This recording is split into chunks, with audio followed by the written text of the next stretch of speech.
8টা এখন বাজে, 8টায় ব্লগটা স্টার্ট করছি। আমি সকালে বাসি কাজ সেরে স্নান করে এসেছি।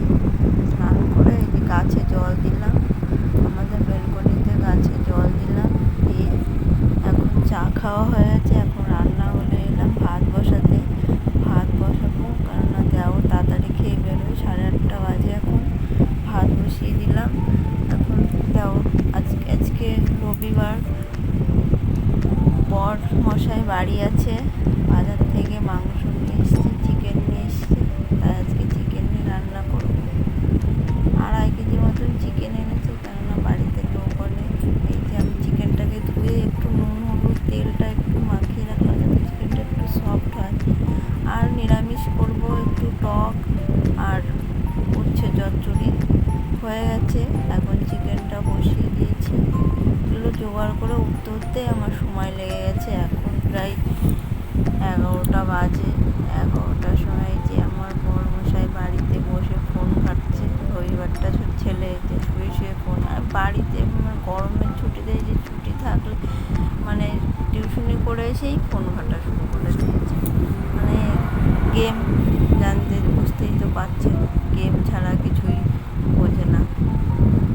আর স্কুল থাকলে অতটা ফোন দেখে না, স্কুল না থাকলে আমার এই যে মাংস রান্না কমপ্লিট হয়ে গেছে। এখন 12:30 বাজে, বাবুকে স্নান করাবো। রান্নাঘর পরিষ্কার করে নিয়েছি, রান্নাঘর পরিষ্কার করে বাবুকে স্নান করাচ্ছি।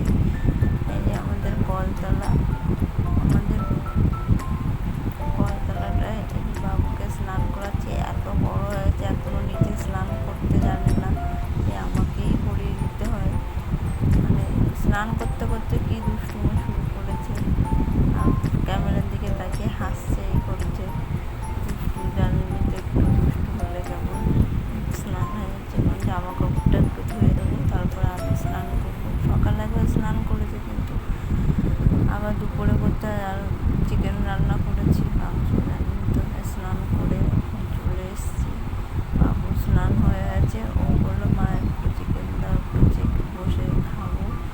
স্নান করে বাটিতে চিকেন দিয়েছি, কষা একটু রেখে দিয়েছি, সেটা বসে বসে খাচ্ছি। আমি দুপুরে খাওয়া দাওয়া কমপ্লিট। এখন এই জামা কাপড় গুছাচ্ছি।